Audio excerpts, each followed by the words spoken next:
이동형의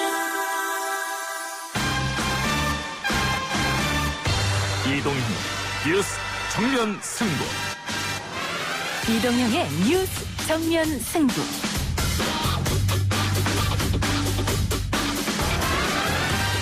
청취자 여러분 안녕하십니까, 이동형입니다. 1979년 10월 26일 공정동 대통령 안가에서 여러 발의 총성이 울렸습니다. 박정희 전 대통령의 측근이었던 김재규 중앙정보부장의 총에서 나온 소리였죠. 5.16 이후에 또 한 차례 혁명이 있었다. 저는 정치를 대국적으로 하십시오. 그렇게 하고 김경호 실장을 툭 쳐면서 가사 똑똑히 모시시오 이라고 권총을 뽑았습니다. 얘기를 다 끝마치도 못하고 이 버러지 같은 하면서 화면이 첫발에 나갔습니다. 당시 전두환 보안사령관은 이 사건을 대통령이 되고자 저지른 범죄로 발표하고 사건을 매듭지었습니다. 하지만 당시 법정에서 녹음된 음성들이 공개되면서 유족들은 재심을 청구했는데요. 잠시 후 일부에서 직접 스튜디오로 유족 대표 초대하겠습니다. 대한민국의 코로나19 감염증 관리 체계 속에서도 등교 수업을 하지 못한다면 우리 학교는 올 한 해 등교 수업을 아예 하지 못하거나 원격 수업만 진행해야 하는 상황이 생길 수도 있습니다. 오늘 초등학교 저학년과 유치원생들의 등교가 시작이 됐습니다. 그러나 초등학생과 교사의 코로나19 확진이 잇따르면서 우려도 큰데요. 오늘 이슈들 모아서 기자 언박싱에서 전해드리겠습니다. 계속 어려운 거에서 까불지 말라고 몇 번을 말했는데도 계속 까불어서 두번 터치했는데 하루 피곤하고 애가 놀래가지고 어떻게 할 줄 모르는 거야. 그래서 제가 꼭 안아줬죠. 그런데도 마지막에 뒤에서 자기애 때려서 그렇다고 그러고 나중에도 그 소리를 하는 거예요. 경북 경주에 있는 스쿨존에서 사고가 벌어졌습니다. 피해 어린이와 피해자 어머니의 말이었는데요. 그 파장이 상당합니다. 자전거를 타고 가는 한 아이를 SUV 차량이 덮친 건데 운전자가 일부러 사고를 냈다고 하는 거지요. 운전자를 살인 미수로 처벌해야 한다는 반응도 나오고 있는데요. 한문철 교통사고 전문 변호사 연결해서 해당 사고의 정확한 판단 구해보겠습니다. 그리고 4부 830 정치 토크 코너에서는 더불어민주당 이경 대변인과 미래통합당 이준석 최고위원 모시고 21대 국회에 예고된 다양한 이슈들을 짚어봅니다. 5월 27일 수요일 이동희 뉴스 정면 승부 시작합니다.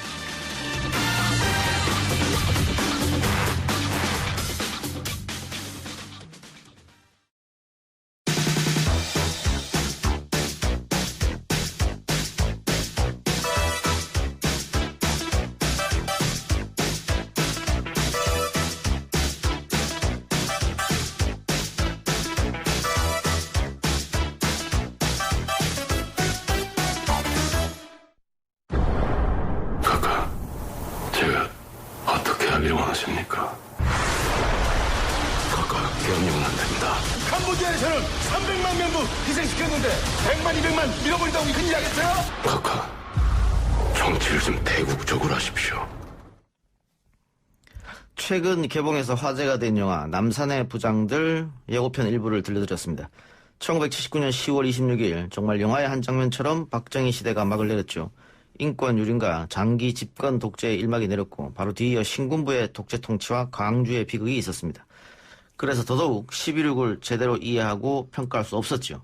40년 동안 빛을 볼 수 없었던 이 궁금증, 최근 11.6 관련 군사법정의 녹취 테이프가 공개되면서 다시 수면 위로 올라왔습니다. 어제 저녁과 오늘 아침 주요 매체에서 보도했는데요. 고 김재규 중앙정보부장의 유족입니다. 유족 대표 김성신 씨, 그리고 김양환 선생 두 분 스튜디오에 모셨습니다. 어서 오십시오. 안녕하세요. 안녕하세요. 예, 일단 우리 유족 대표 김성신 씨는 뭐 우리 YTN 라디오에서도 여러 번 방송을 하셨고, 그렇죠? 네. 예. 네.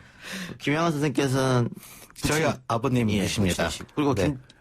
김재규 장군의 그러니까 이 천안과 매제 사이. 천안과 매제 사이요. 예. 자, 그런데 그렇습니다. 예, 지금 그러면 우리 김양환 선생님께서는 당시에 11.6이 일어나고 전두환 정권이 들어서기 직전에 보안사에서 수사를 했지 않습니까? 가족들도 좀 고초를 겪었을 것 같은데 당시 기억나십니까? 예, 뭐 고철할 그 정도가 그걸 고철하고 해야 되는지 모르겠습니다만은 예. 참 완전히 고립됐고 외부에 접촉이 안 되고 외출도 안 되고 그 뭐 생활이라고 할 것도 없었죠. 생활을 할 것도 없었다. 예. 예. 뭐 이따가 자세히 또 설명드리겠습니다만은 그 김재규 전 부장이 중간에 변호인의 조력을 받지 않겠다 이런 얘기를 했지 않습니까? 네. 예. 그것이 유족 만약에 변호인단 조를 계속 받으면 유족들을 어떻게 하겠다. 네. 뭐 이런 얘기가 있었다고요? 예, 그거는 뭐 제 귀로 직접 들었습니다. 아, 선생님께 직접 들으셨고, 예. 어떤 이야기를 하던가요? 그때 그 김 부장님의 이제 바로 동생 되는 분이 그때 합수에 같이 조사를 받고 있었죠. 예. 그래서 내보내면서 현재 지금 하고 있는 변호사들 다 해임을 해라. 예. 그렇지 않으면은 지금 그 식구들, 형제들 그냥 두지 않겠다. 예, 그걸 분명히 해서 그때 저에겐 둘째 처남이지만은 그분이 나와서 또 형님 그 면회를 해서 그 전달하고 아하. 그래서 여러 가지 고려한 끝에 아마 결단을 내려서 그다음 재판 때 전부 다 물리치는 그런 과정이 있었습니다. 그럼 당시 그렇게 협박했던 합수부 수사관은 누군지 기억은 안 나시고요? 그거는 내가 직접 당한 그게 아니고 동생분한테 들었으니까. 예, 들었어요. 근데 이제 그분이 지금은 고인이 되셔서요. 네. 예. 이제 누군지 알 수 없죠. 네. 알겠습니다. 자, 그런데 우리 유족 대표 김성신 씨께서는 당신이 굉장히 어린 나이였을 초등학교 2학년이었어요. 기억이 나십니까? 아, 그럼요. 네. 그때는 뭐 이미 기억 다 나고, 뭐 명절 때마다 김재규 부장님 예, 뵙고 뭐 인사도 드리고 안겨 있기도 하고 그래서 예, 뚜렷하게 기억하고 있습니다. 예. 네. 최근에 뭐 여러 그 자료들이 공개되면서 김재규 부장이 민주주의에 심취했다 이런 뭐 자료나 증언들이 많이 나오고 있거든요. 혹시 그런 걸 뭐 듣거나 보시거나 뭐 서도 같은 것도 그런 걸 많이 썼다던데. 네, 이미 그 전에 이렇게 남기신 뭐 글씨라든지 이런 부분들에 뭐 자유 또 민주 이런 이제 글자들을 많이 쓰신 걸로 알고요. 예. 뭐 저희 아버님께서 또 뭐 말씀을 해주시겠지만 그 젊은 시절에 이제 가끔 뭐 이제 공무원 생활을 같이 하니까 저희 아버지한테 세상 돌아가는 물정이라든지 이런 것들을 물어보기도 하고 그러셨던 모양이더라고요.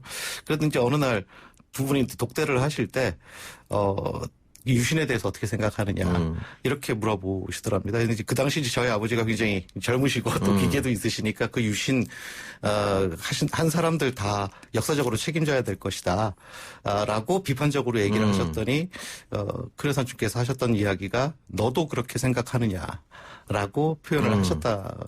라고 이제 아버님께서 기억을 하고 계시거든요. 직접 제가 그러면 여쭤보겠습니다. 그러면 김재규 부장이 그 선생님을 통해서 국민 여론을 한번 들어봤다 이렇게 봐도 될까요? 예, 뭐 여론도 여론이고 내 생각도 그 당시에 공무원을 하고 있었던 그런 모습이니까 어떻게 생각하냐 해서 본이든 본의가 아니든 그 유신에 참여를 했지 않습니까? 그렇죠. 언젠가는 책임을 지셔야죠. 이랬습니다. 이랬더니 너도 그래 생각하나.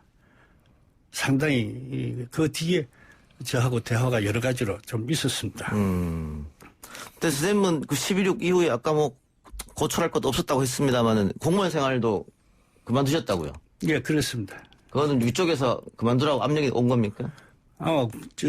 그때는 그 공기업으로 온 게 있었습니다. 공기업이 있을 때, 그냥 사표 내라 해서 사표를 내라고 이렇게 얘기해서. 예.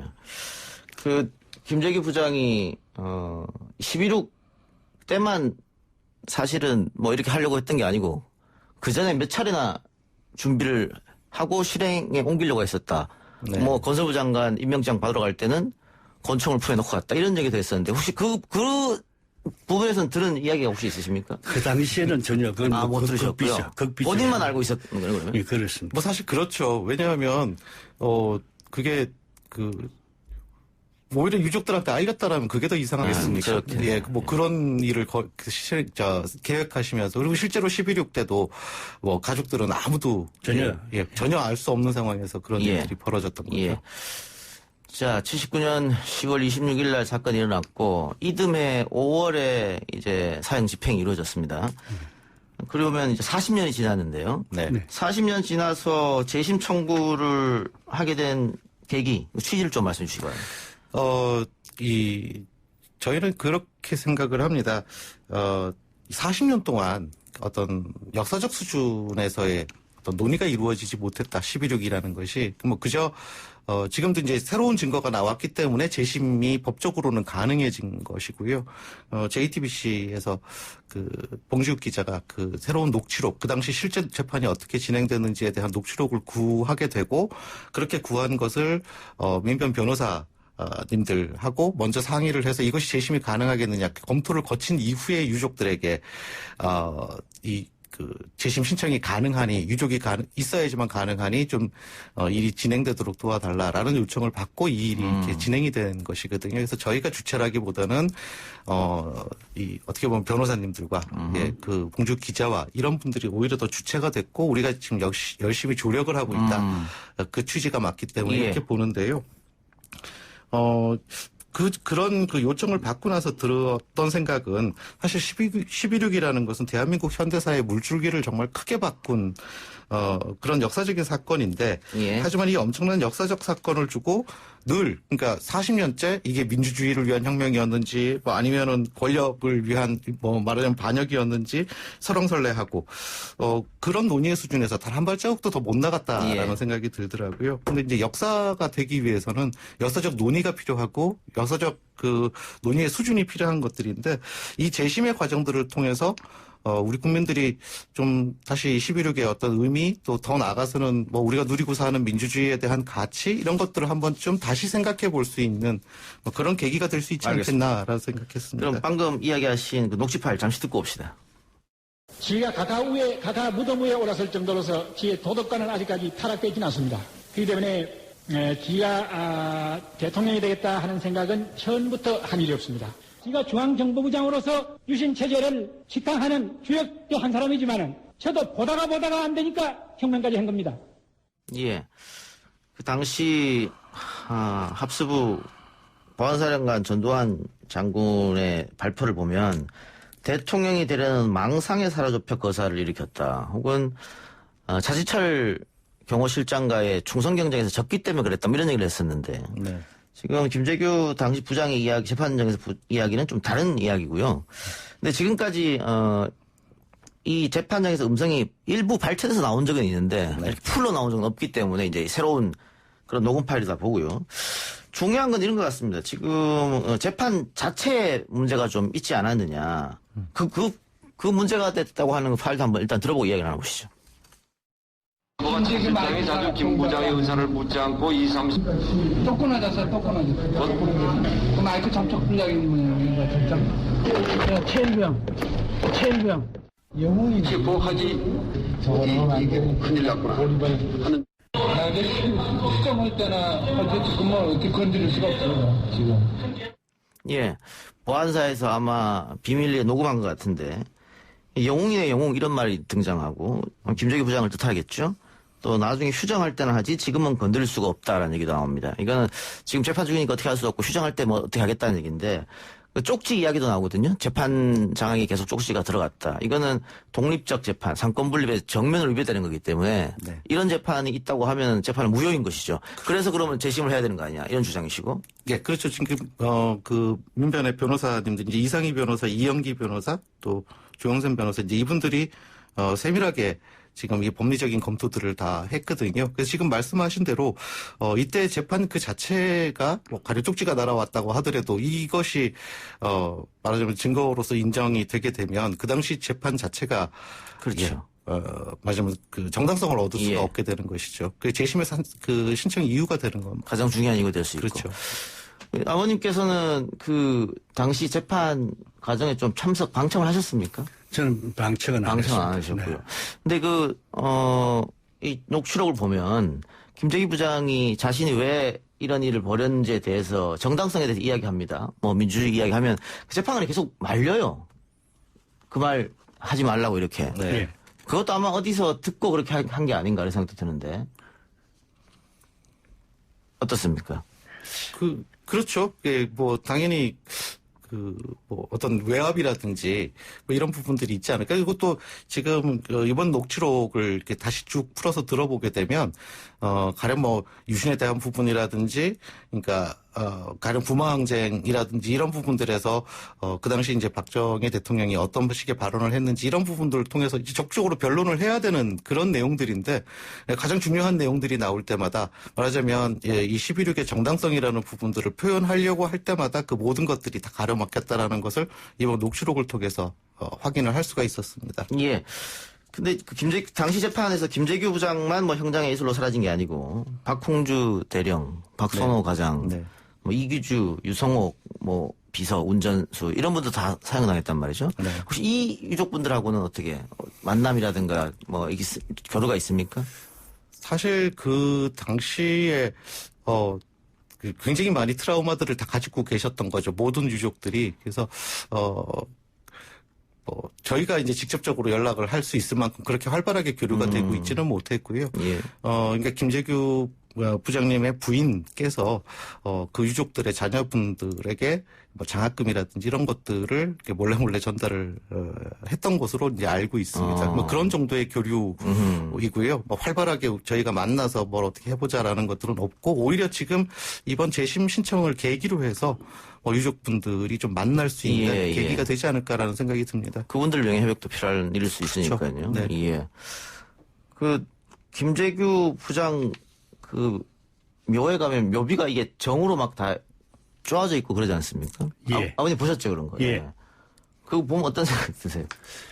그 비석이 당초에 만들어서 현장에다가 배치한 분들이 광주 전남 송축회 그것을 만들어 가지고서 이제 그분들이 목도를 해서 그 꼭대기까지 이제 설치를 했는데 얼마 안 돼서 설치하고 얼마 안 돼서 이제 정으로 쪼아내고 하는 그런 게 있었습니다. 그래서 그때 제가 그쪽에 연락을 해서 당신들이 이렇게 참 애써서 만들어 놓은 이런 거를 전부 훼손이 됐으니 이거 어떻게 하면 좋냐 했더니 그쪽 답변이 그거 자체가 역사입니다. 역사의 흔적입니다. 그걸 그대로 새로 만들 필요 없이 그대로 두는 것이 후진들을 위해서 후세를 위해서 이런 일도 있었고 만드는 사람도 있었고 쪼는 사람도 있었고 이렇게 해서 나중에 많은 것을 웅변해 줄 것이다. 이렇게 해서 그냥 두자 해서 지금까지 그냥 두셨군요. 그렇네요. 예. 일리가 있는 말씀입니다.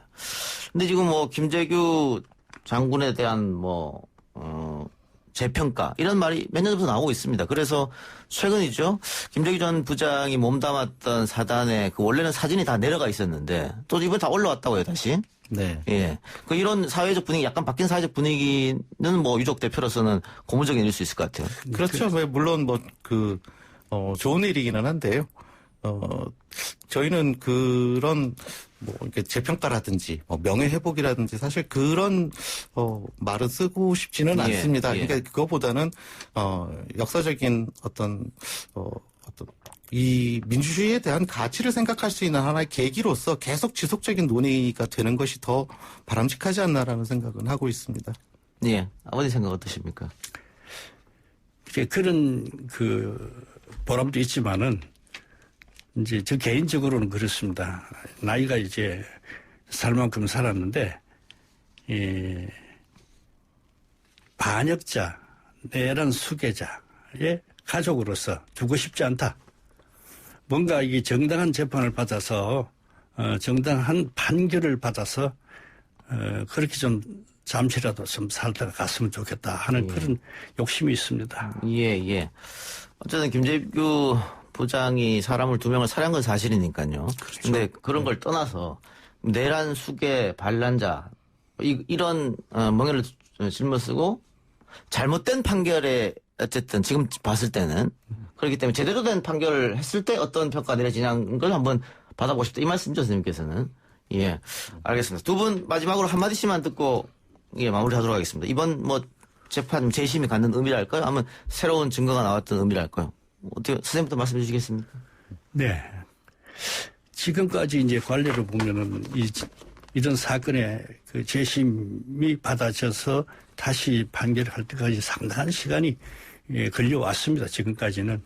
그러나 지금은 여러 가지 분위기도 바뀌고 해서 그렇게 안 됐으면 좋겠다. 가능하면은 빠른 시간 내에 결론을 냈으면 좋겠다 하는 욕심이 있습니다. 있고 무엇보다도 이제 정확한 그런 보충 자료들이 나와 있고 또 아직도 그때 그 중요한 일을 했던 사람들 중에 많은 사람들이 아직 생존해 있고 이럴 때에 좀 더 명확한 재심이 이루어질 수 있는 시기가 아닌가. 이 시기를 놓치고 시간이 더 가면은 많은 사람이 이제 사라지고 이럴 텐데 난 마음이 조금 바쁩니다. 빨리 이 결론이 났으면 좋겠다. 예. 네, 그런 생각을 합니다. 아님도 한마디 해주시기 바랍니다. 이제 내일도 한 방송에서 11.6에 대한 특집들을 방송을 하게 되는데 11.6 가면 이제 전두환 이런 제목이라고 좀 들었습니다. 저희가 이제 같이 취재에 응하기도 했는데요.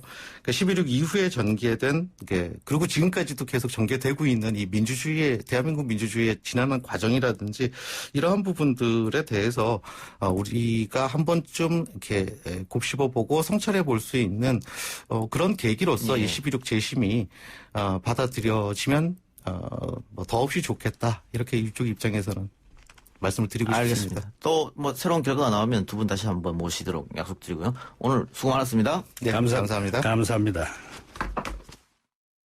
1부 수사 마치고요. 2부 기자 언박싱 코너로 돌아옵니다.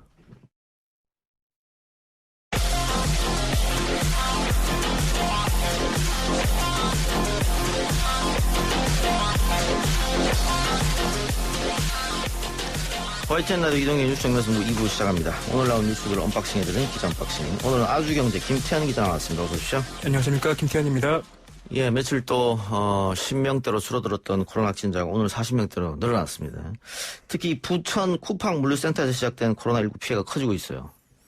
네, 오전 9시 기준 중앙재난안전대책본부는 부천 물류센터에서 코로나19 확진자가 총 36명으로 증가했다고 밝혔습니다. 예, 이렇게 증가한 이유가 있습니까?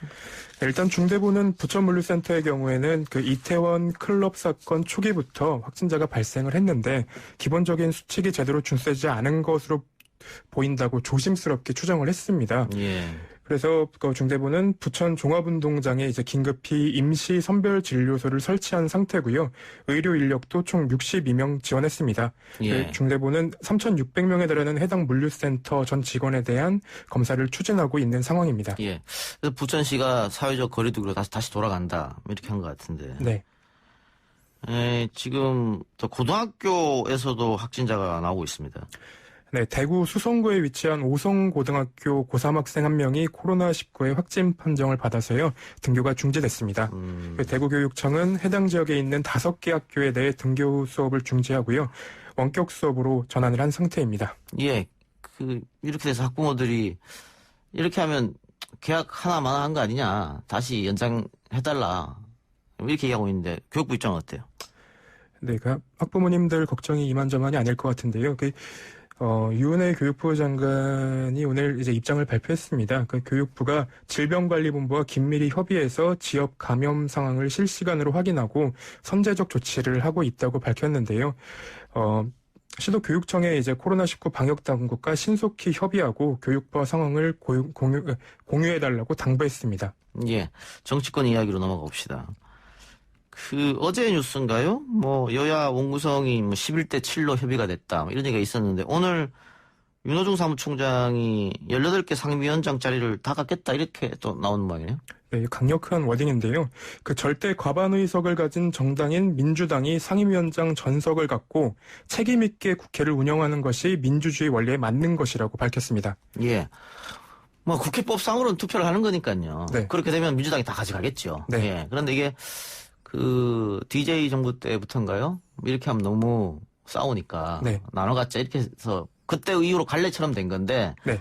민주당에서는 그럼 이번에는 관례를 따르지 않겠다. 그럼 미래통합당에서 가만히 있지 않을 것 같은데? 반발은 좀 만만치 않을 것으로 보이는데요. 지금 과반 이상을 차지하고 있기 때문에 민주당이 기존의 관행을 타파하겠다고 하면은 사실상 좀 지연되긴 하겠지만 앞으로 상황을 조금 더 지켜봐야 될 것 같습니다. 협상의 전략 중에 하나가 아닌가 그런 생각도 들고 18개를 다 갖겠다고 하는 게. 네. 예. 결국은 법사위 문제가 제일 크지 않을까요? 법사위를 누가 가져가느냐? 그렇죠. 법사위원장을 이제 앞서 민주당에서는 법사위원장을 우리가 가져가겠다라는 예. 얘기를 해서 이것도 좀 갈등이 있지 않을까 싶습니다. 왜냐면 20대 국회 때도 그랬습니다만 법사위가 상원 노릇을 하면서 법안을 안 통과시켰기 때문에 만약에 그때처럼 21대가 또 그렇게 된다고 하면 아무리 177석 갖고 있는 거대 여당이라고 하더라도 또 아무런 법이 통과가 안 되거든요. 네. 그래서 민주당에서 아마 그 얘기를 하지 않나 그런 생각이 드는데 이 하명수사 선거 개입 의혹을 수사하고 있는 검찰이 송초로 울산시장 선거 캠프 관련자들에 대한 구속영장을 청구했네요. 네, 그러니까 더불어민주당 울산시당 상임고문 김모 씨나 그리고 김모 씨에 대해 사전 뇌물수 등 혐의로 이제 구속영장을 발부했고요. 그리고 울산 지역 중고차 매매업체 W사 대표 장모 씨에 대한 뇌물 공여 혐의로 각각 구속영장을 청구했습니다. 근데 이와 관련해서 그러니까 앞서 지난달에도 이제 이 선거 개입 의혹과 관련된 재판이 진행이 됐었는데요. 검찰이 보강 수사에 2개월 정도가 소요된다고 설명을 하면서 재판을 미뤄달라고 했었습니다. 근데 이제 이 선거 캠프의 수사가 들어가면서 사실상 별건 수사가 아니냐는 지적도 나오고 있어서요. 논란이 좀 될 것으로 보입니다. 이건 별건이 아니냐? 네. 예. 좀 지켜보죠. 이 패스트트랙 사보임 문제, 헌재가 결론을 내렸습니다. 예, 오늘 결론이 나왔습니다. 그러니까 오늘 오신환 당시 바른미래당 의원이 문희상 국회의장을 상대로 권한쟁의 심판 사건을 해달라. 헌재 요청을 했는데 헌재가 5대4 의견으로 기각을 결정했습니다. 예, 이유는 뭡니까? 헌재 판단을 보면 그 사법개혁특별위원회가 그 기능을 수행하기 위한 전제로 신속성과 효율성을 고려할 필요성이 크다고 봤는데요. 특히 이 사보임을 통해 상계특위 의사를 원활하게 운영하고 궁극적으로는 사법개혁에 관한 국가정책 결정의 가능성을 높이기 위한 정당성을 인정할 수 있다고 했습니다. 예. 근데 헌법재판소가 물론 법률을 다투는 곳이긴 합니다만은 예, 정치적 판단하는 곳이다라고 다 실질적으로는 다 얘기하지 않습니까? 네. 이거를 가지고 그 헌재로 갖고 갔다고 한 것도 조금 의아한 그런 부분입니다. 그러니까 우리 국회가 매번 싸우고 협의가 안 되니까 이렇게 다른 기관에 물어보는 이런 일이 벌어지는데 21대는 좀 이런 일 없었으면 하는 그런 바람이네요. 네. 정의기억연대에 대해 윤석열 검찰총장이 신속하게 사건을 수사하라 지시를 내렸다고 하는데 구구단체들이 왜곡된 발언을 하고 있다. 정의에 대해서. 이건 어떤 말입니까? 꾸준히 위안부 피해자 할머니들에 대한 부정적인 발언을 해왔던 단체가 피해자들을 비하하는 조금 황당한 발언을 내놨습니다. 예. 이 토론회가 진행된 건데요. 여기에는 이제 위안부 피해자들에 대한 문제 발언을 계속해왔던 유석춘 교수, 이영훈 교수, 그리고 반일동상 진실규명공대위의 최덕효 씨가 나왔습니다. 예. 소위 말해 구구단체들이 그동안 그 할머니들과 정의연에 대해서 비판을 했었었는데 이번에 그 윤미향 당선인과 정의연이 비난을 받자 그쪽을 공격하면서 할머니까지 맹비난하는. 그렇죠. 어떤 발언들이 쏟아졌어요? 직접적으로 언급하기 굉장히 불편한 말인데요. 위안부 피해자 할머니들을 기생으로 표현한다던가 매춘부로 비유한 말들이 나왔습니다. 답답하네요.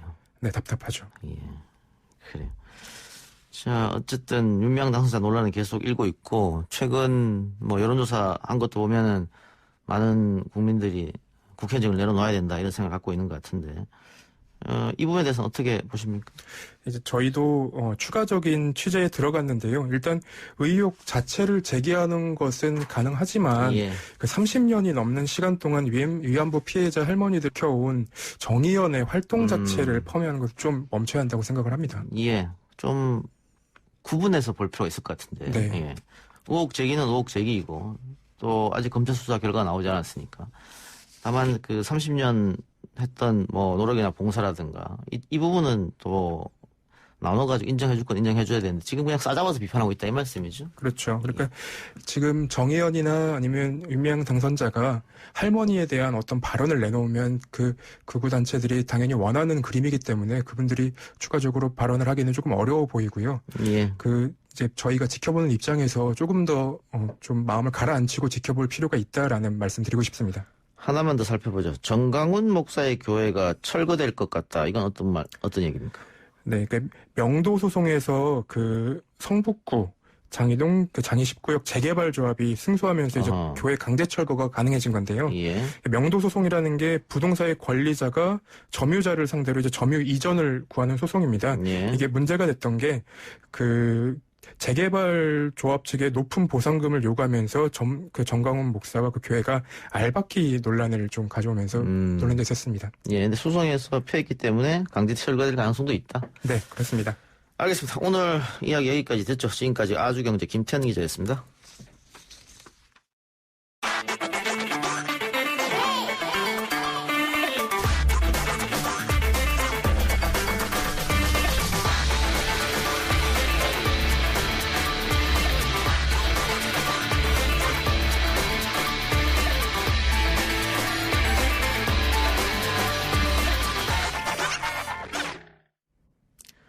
경북 경주 한 초등학교 인근 어린이 보호구역에서 발생한 경주 스쿨존 사고가 고의성 여부를 두고 논란이 일고 있습니다. 피해 학생의 가족들은 운전자가 200m 넘게 쫓아와 일부러 사고를 냈다고 주장하고 있는데요. 경찰이 고의성 여부를 수사 중인 가운데 합동수사팀을 구성했다고 밝혔습니다.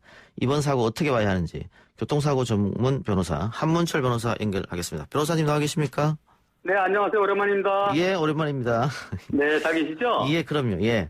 네. 자, 먼저 이번 초등학교 인근에서 발생한 사고, 이 CCTV에서 그 사고 장면이 그대로 녹화됐기 때문에 많은 분들이 보고 분노를 표시하더라고요. 변호사님 어떻게 보셨어요?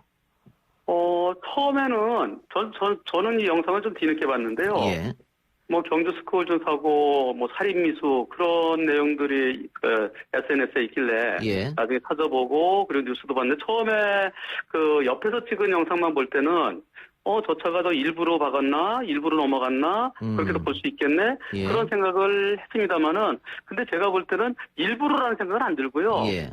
처음에는 단순한 그냥 서로 우회전 중이라는 사고인 줄 알았는데 나중에 사연을 보니까 저 자동차가 자전거를 쫓아가는 중에서 일어났던 저거는 운전 부주의에 의한 급하게 쫓아가던 중에 조심하지 못해서 일어나는 교통사고라는 생각이 저는 이 첫 번째 영상을 보면서도 들었고요. 예. 그리고 나중에 정면에서 바라본 영상을 보면서도 이건 더욱더 이것은 교통사고구나. 일부러 그런 건 아니구나. 그런 생각이 들었습니다. 예.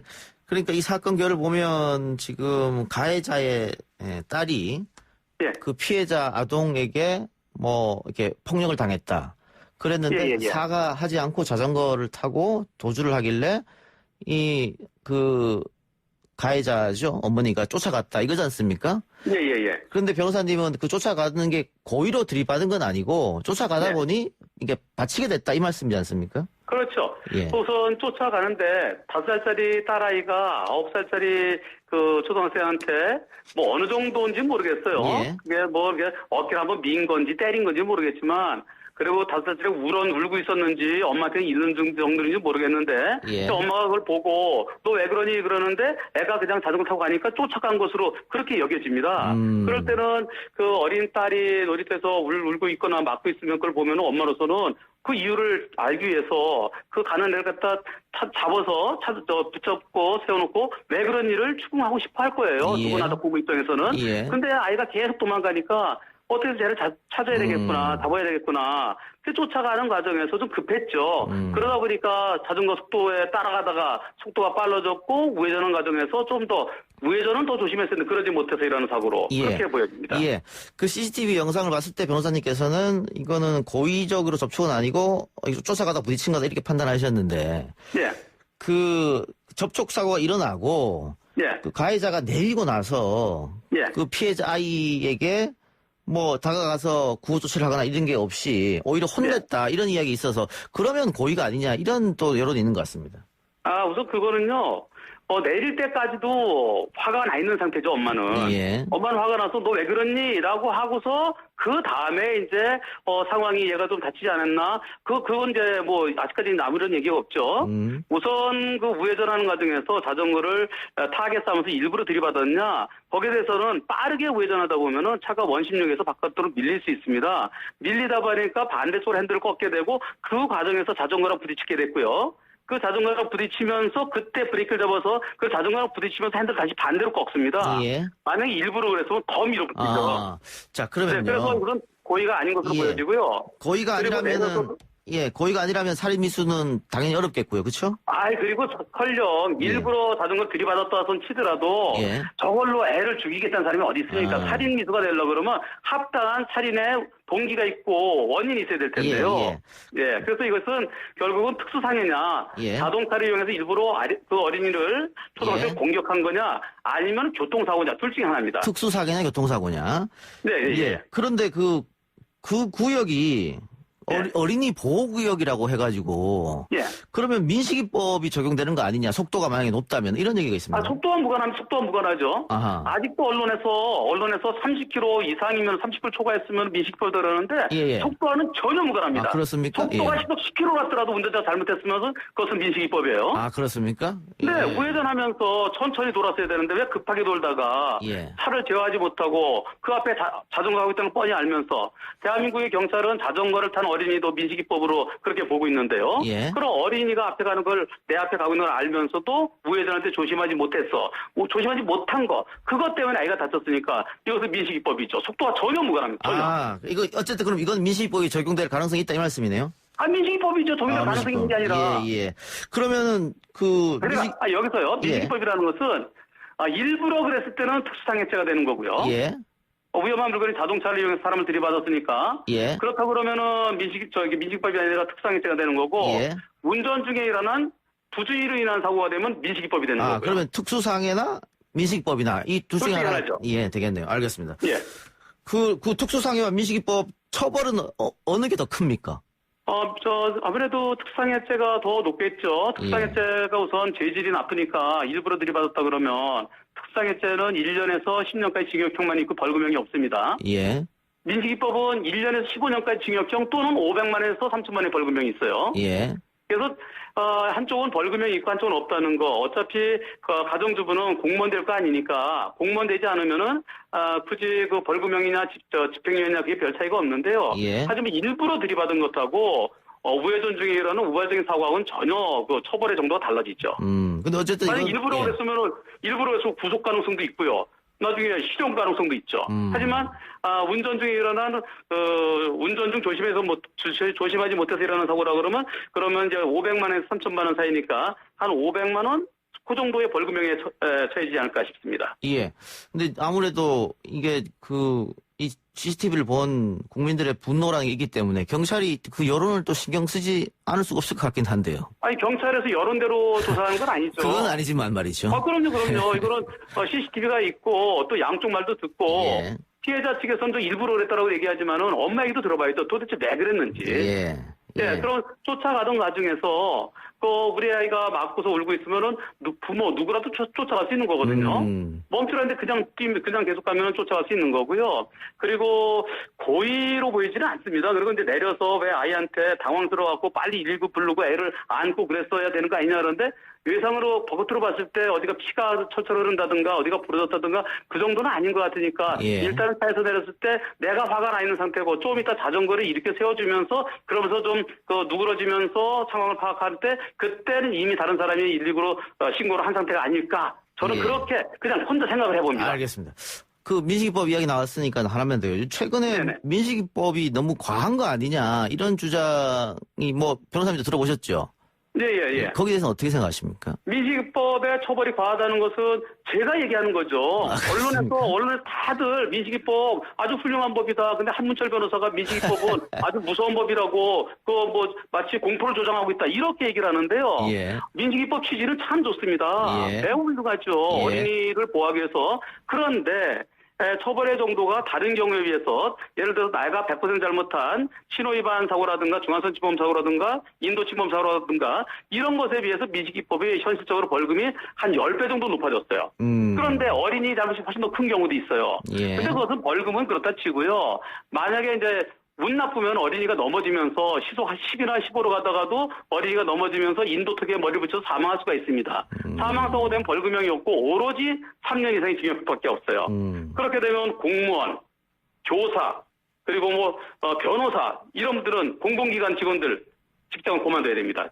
집행유예밖에 없기 때문에. 예. 그래서 나한테 10%밖에 잘못이 없고 어린이가 90% 잘못했는데도 그런데 무조건 되고 직장에서 쫓겨나야 된다는 거. 그리고 공무원이 되고 싶었던 사람들은 시험 자체를 못 봐요. 공무원이 될 수 없으니까. 예. 그래서 너무 내가 잘못한 만큼 처벌을 거기에 맞게 처벌해야 되는데 내 잘못보다 훨씬 더 무겁게 처벌될 수 있다는 거. 그 부분은 앞으로 좀 문제점으로 많이 부각될 것 같습니다. 예. 근데 어쨌든 실질적으로 지금 법이 통과돼서 시행이 될 테니까요. 오늘 초등학교 저학년생들이 등교를 했는데 스쿨존 안전운전 아이들을 또 학교에 태워주는 부모님도 계실 테니까 어떤 점 주의해야 될까요?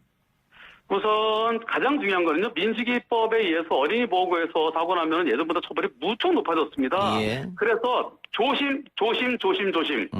조심할 자신이 없어서 돌아가는 게 제일 좋죠. 예. 그리고 애들도 스쿨존 입구에서 내려주고 엄마는 대신 되돌아가는 게 좋고요. 무엇보다 운전자들의 안전운전도 중요하지만은 어린이들에 대해서 어린이들이 갑자기 주차된 차, 정차된 차에서 툭툭 튀어나오는 경우가 있습니다. 그러한 경우에 어린이들에게 안전교육이 철저히 진행돼야 되겠습니다. 알겠습니다.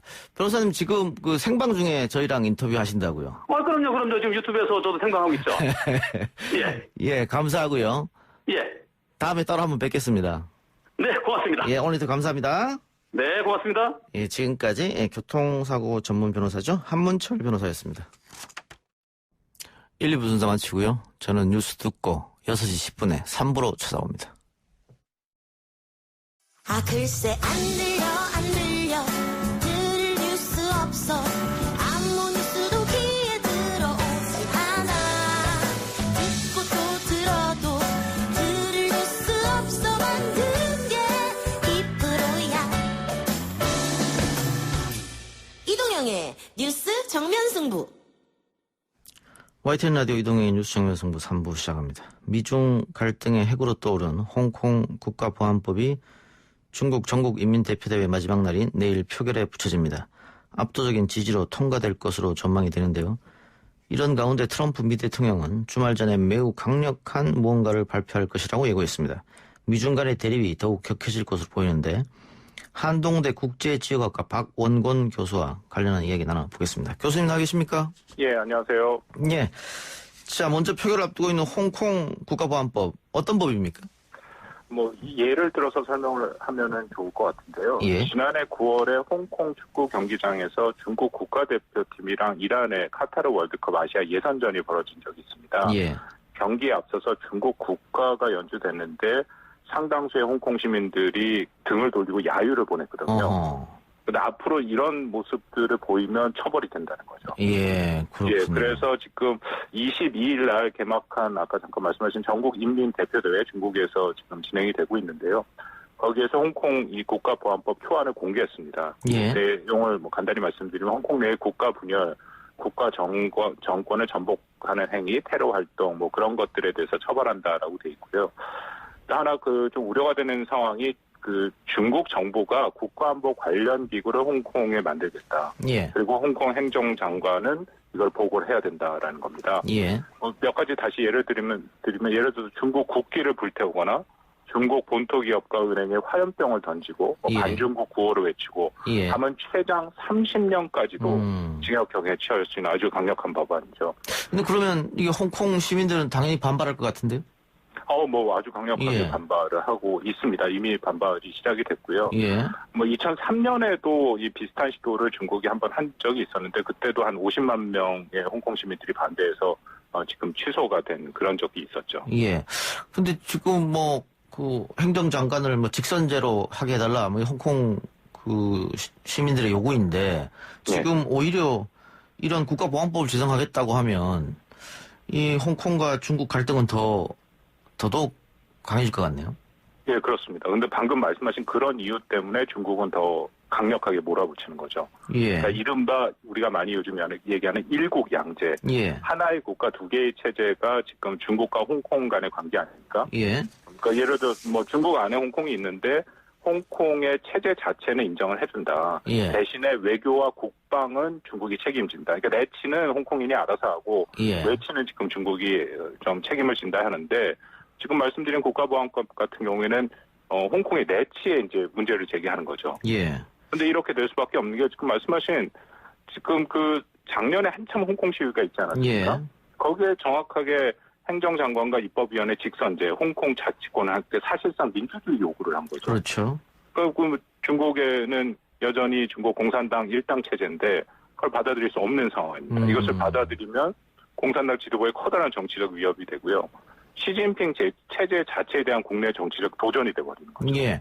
그래서 지금 여러 가지 문제가 있음에도 불구하고 강력하게 중국 정부 당국에서 밀어붙이고 있다. 그렇게 판단이 됩니다. 지난번보다 더 심하게 홍콩 시민들 들고 일어나면 이게 무력 충동을도 야기될 수 있겠네요. 가능성이 있죠. 이미 시위가 시작이 됐고 또 이들이 외치는 구호가 훨씬 더 이전보다 강력한 구호들이 나오고 있습니다. 하늘이 중국 공산당을 멸할 것이다. 홍콩 독립 얘기도 나오고 있고요. 뭐 그런 상황입니다. 예. 근데 이런 가운데 미국 정부가 이 중국의 홍콩 국가보안법 제정 추진에 맞서서 강력한 제재를 예고를 했습니다. 어쨌든 미국은 반대하는 거 아니겠습니까? 예, 그렇습니다. 뭐 예. 미국은 여러 차례 뭐 트럼프 대통령을 비롯해서 핵심 인사들이 계속 얘기를 하고 있고요. 예. 뭐 강력한 제재라는 것도 아마 홍콩이 지금 국제금융허브인데 예. 여기서 홍콩을 빼는 방법들도 얘기가 되고 있고 또 그 보안법 제정에 연루된 중국 관리와 기업에 대해서 금융결의 제한이나 자산 동결 뭐 이런 것까지도 지금 거론되고 있는 좀 험악한 상황이죠. 그러면은 잠시 수면 아래로 가라앉았던 미중 갈등이 다시 이걸 기폭제로 일어날 수 있겠다. 뭐 코로나19로 인해서 이미 미중 갈등은 본격화됐다라고 보이고요. 예. 특히 이 홍콩 문제는 매우 심각한 문제인 게 뭐 무역 갈등 같은 경우에는 어느 정도 합의가 되지 않았습니까? 예. 근데 이 문제는 미중 간의 합의가 매우 어렵다는 거죠. 말씀드린 것처럼 홍콩은 인권과 민주주의 문제인데 이거는 중국의 체제 자체에 대한 문제 제기거든요. 예. 그렇기 때문에 중국 공산당 입장에서는 받아들일 수 없고 근데 그만큼 미국의 입장에서는 중국 때리기에 굉장히 효과적인 거고요. 국제사회에서 지지를 확보하기도 매우 좋고요. 예. 근데 미국이 만일 그러한 강력한 제재를 하게 되면 홍콩이 동북아 금융 허브의 위치를 잃을 수도 있다. 그럼 우리 경제에도 미치는 파장이 만만치 않겠습니다. 뭐 그거는 이미 많은 얘기가 되고 있는데 여기서 멈추는 것이 아니라 이미 미국은 중국과의 전선을 본격화하면서 한국을 미국이 주도하는 그 여러 가지가 있지 않습니까? 예를 들어서 경제 번역 네트워크라고 얘기하는 거기에 지금 참여를 해라라는 식으로 얘기를 하고 있고요. 또 반대쪽에서는 중국은 엊그저께 싱하이밍 주한 중국 대사가 이 홍콩 보안법과 관련해서 한국이 이해와 지지를 보낼 것이다. 그런 얘기도 했거든요. 그 지금 미중 간의 양쪽에서 우리가 압박을 받고 있는 그런 양상이 벌어지고 있습니다. 예. 그런데 그 미국 제재 이야기에 중국에서는 허풍이다 이렇게 이야기를 했어요. 그리고 뭐 미국이 제재를 한다고 경고를 해도 중국이 그거를 뭐 듣지는 않을 테니까. 네. 앞으로 전망은 어떻게 보십니까? 뭐 이거 강력하게 제재가 되면 중국한테도 어려움이 있죠. 말씀드린 것처럼 미국이 전방위적으로 중국을 지금 압박하고 있기 때문에 얼마 전에 5월 20일 이 상원에서 여야 만장일치로 외국 기업 책임법이라는 게 통과가 됐습니다. 그럼 미국 증시에 들어와 있는 중국 기업들을 사실상 퇴출하는 법이거든요. 그러면 그 중국 기업들이 지금 우회로로 해서 홍콩으로 들어가겠다 얘기를 했는데 만약에 지금 이런 특권을 미국이 다시 철회를 해버리면 홍콩 자체에 대한 금융 허브로서의 이점도 다 사라져버리는 거죠. 그럼 중국 국영 기업들 홍콩 증시에 상장된 그 기업들의 가치가 다 떨어질 수밖에 없다. 근데 그럼에도 지금 허풍이라고 중국 정부 당국이 얘기하는 것이 완전 근거 없는 것은 아니고요. 왜냐하면 97년에 홍콩이 중국에 반환될 때 중국 국내 총생산 대비 홍콩이 차지하는 비중이 무려 18%입니다. 근데 지금 2018년 기준으로는 2%밖에 안 돼요. 그러니까 중국 정부 당국에서도 뭐 좀 타격은 있기는 하지만 버틸만은 하다. 그런 입장인 거로 생각이 됩니다. 이게 이 법이 통과되면은 홍콩이 끝이 될 수도 있다 이런 외신도 있더라고요. 그렇죠. 이미 홍콩 시민들은 대만 이주에 대해서 많이 문의가 지금 되고 있고, 또 이 법뿐만 아니라 지금 전반적으로 홍콩이 굉장히 좌절감, 특히 젊은 세대가 좌절감을 많이 느끼고 있습니다. 왜냐하면 중국이 빠르게 발전하면서 말씀드린 것처럼 홍콩의 비중이 줄어들었고요. 오히려 중국 본토에서 돈 많은 사람들이 홍콩으로 이사를 오는 바람에 주거 환경이 매우 어려워지고 전문 사람들이 일자리 구하기가 힘들어졌어요. 그런 모든 것들이 같이 종합적으로 작동을 하고 있다. 그렇게 생각이 듭니다. 우리는 어떻게 될까요? 지난번 홍콩 시위 때 우리 정부는 공식적 입장을 내놓지 않았었는데요. 글쎄, 뭐 우리 정부의 고민이 깊어지겠죠. 근데 말씀드린 것처럼 이게 단순히 홍콩뿐만 아니라 아까 말씀드린 뭐 경제 번영 네트워크라든지 여러 가지 문제가 지금 미중 간에 전면적으로 갈등을 하면서 불거지고 있거든요. 그래서 제 판단에는 우리 정부가 마냥 모호한 입장을 계속 유지하기는 어려울 것 같고요. 원칙으로 돌아가서 저는 미중 갈등에 대응할 필요가 있다고 생각합니다. 그 원칙이라는 게 한국의 안보와 번영을 보장해주는 원칙들이죠. 예를 들어서 시장 경제와 자유무역, 개방된 세계와 법치에 기반한 다자주의, 자유민주주의 같은 겁니다. 그러니까 그것을 지금 홍콩 보안법에 아마 대비를 해서 말씀을 드리면 지금 1차적으로 이것은 하나의 중국이라는 그런 원칙은 우리가 국제사회에서 통용이 되니까 한국도 받아들일 수 있죠. 근데 다만 이 홍콩에 대한 고도 자치를 지금 약속한 중국의 약속 위반은 확실하거든요. 그리고 민주주의적인 그런 데모를 탄압하는 것은 인권 탄압의 문제니까 예. 여기에 대해서는 우리도 문제 제기를 할 필요가 있다. 다만 아까 말씀드린 경제 번영 네트워크 같은 경우에는 미국이 들어오라고 할 때 이것이 개방성이 있어야 된다. 그 의미는 이것이 중국을 배제하는 그런 중국을 배제하고 중국과의 경쟁을 위한 네트워크만 한국은 참여하지 않는다. 그런 또 입장을 밝힐 필요가 있죠. 예. 현재적으로. 근데 코로나19 책임론 때문에 미중이 갈등 겪는 와중에 중국은 네. 왜 하필 이 시점에 이걸 하겠다고 이렇게 한 걸까요? 오히려 더 이 시점이 필요한 거죠. 왜냐하면 그냥 두면 홍콩에서 또 계속 그 데모가 있을 것이고 민주주의에 대한 요구가 있을 것이고 그러면 코로나19로 어려움을 겪고 있는 중국 그 베이징 당국이 더 어려워지거든요. 예. 그러니까 이게 좀 나눠놓은 것 같습니다. 중국의 입장에서는 전략적으로 양보를 할 수 있는 것들. 예를 들어서 경제 문제는 미국이랑 좀 타협을 볼 수 있다. 그렇지만 이 홍콩 문제, 대만 문제, 신장 위구르 문제 같이 내치고 핵심적인 주권 상황은 타협이 안 된다. 예. 그렇게 해서 지금 분리해서 이 대응을 하고 있다. 그렇게 보입니다. 내정 간섭이다 이렇게 보는 겁니까? 중국 입장에서는? 뭐 중국에서는 끊임없이 얘기하고 있죠. 내정 간섭이다. 그렇게 얘기를 하고 있는데 국제사회에서는 그렇게 보고 있지 않죠. 왜냐하면 50년 동안 홍콩 자치, 97년에 홍콩이 반환되면서 50년 동안 자치를 인정해주기로 분명히 약속이 돼 있었거든요. 예. 근데 국가보안법이란 건 누가 보더라도 이건 내치를 건드리는 문제이기 때문에 문제가 있는 거죠. 예. 그 내일 예정돼 있으니까. 근데 그 오늘도 홍콩에서 계속해서 시위가 벌어지고 있지 않습니까? 예. 오늘 아무리 시위를 많이 한다고 해도 시진핑의 생각은 달라지지 않겠죠. 하루 남았으니까. 그렇겠죠. 그리고 내일 뭐 거의 100% 확실하게 통과가 될 것이고 한 단계가 더 남아 있습니다만 그 전인대 상무위원회에서 통과가 되는데 여태까지 통과가 안 된 적이 없습니다. 예. 그 의미는 통과가 될 게 확실하고요. 문제는 그렇다면 홍콩에서 시위가 더 격화될 텐데 그로 인해서 또 희생자가 나오거나 하면 안 되겠죠. 그것이 제일 우리로서는 안타까운 일이 될 것입니다. 예. 그러면 중국은 뭐 더 이상 일국 양제 체제를 하지 않겠다 이런 생각인 것 같네요. 홍콩에 대해서는. 여전히 일국 양제를 얘기를 하고는 있는데 그 예. 안에서 지켜줘야 할 것들을 안 지켜주고 있고 그렇기 때문에 예. 국제사회에서는 말씀하신 것처럼 일국 양제가 무너졌다. 더 이상 그 원칙이 홍콩이 사실은 핵심이었는데 그 적용이 안 되고 있다. 그런 비판의 목소리가 큰 것이죠. 예. 그러면 이번 주 내로 트럼프 대통령이 이야기한 제재가 이루어질까요, 미국에? 좀 시간이 걸릴 겁니다. 아마 내일 발표가 되고 인민대회 그 전인대회 상무위원회에서 통과가 되고 이것이 다시 이제 홍콩 기본법에 포함이 돼야 되거든요. 예. 여보세요? 프로세스가 되고 나서 아마 이제 미국에 본격적으로 해야 될 텐데요. 예. 이미 작년 11월에 홍콩 인권법이 지금 통과된 게 있습니다. 그 예. 인권법에 따라서 움직이면 뭐 당연히 지금 관련돼서 중국에 대한 제재가 들어갈 가능성이 매우 높죠.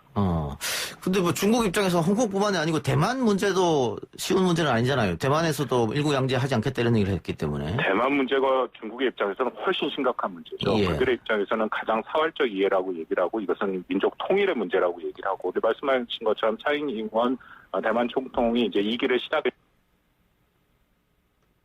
시작했습니다만 그때부터 이미 일국 양제는 받아들이지 않겠다라는 게 그 대만 민주당의 기본적인 입장이거든요. 예. 그거로 인해서 지금 중국이 계속 문제 제기를 하고 얼마 전에 있었던 세계 그 보건위의 총회도 옵서버로 대만이 들어오려고 했는데 그것도 못 들어오게 하고 있고 예. 대만 인근에서 군사훈련을 지금 하고 있고 그런 식의 압박을 계속 가하고 있죠. 예. 그러니까 또 미국은 대만 편을 들고 있기 때문에 우리가 홍콩이나 대만 문제에 어떤 입장을 취하느냐 이 외교 문제도 우리로서는 해야 할 일이 좀 많은 것 같습니다. 예. 예, 알겠습니다. 지금 교수님이 핸드폰이 좀 끊겨서 아마. 예. 오늘은 여기까지만 인터뷰 좀 듣고 다음에 다시 한번 연결하겠습니다. 예, 알겠습니다. 예, 오늘 말씀 고맙습니다. 예, 감사합니다. 예. 지금까지 한동대 국제지역학 박원건 교수였고요. 박원 교수와 인터뷰 도중에 여러 번 조금 끊겼는데 아마 재난 문자 이런 것 때문에 그런지 않을까 싶은 생각이 드네요. 여러분들의 양해 바랍니다. 3부 수도 마치고요. 4부 830 정치타크로 돌아오겠습니다.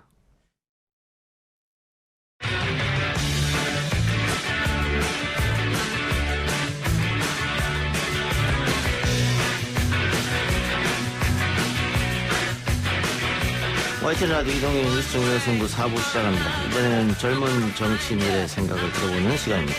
더불어민주당 이경 부대변인, 미래통합당 이준석 최고 나왔습니다. 어서 오십시오. 안녕하세요. 안녕하세요.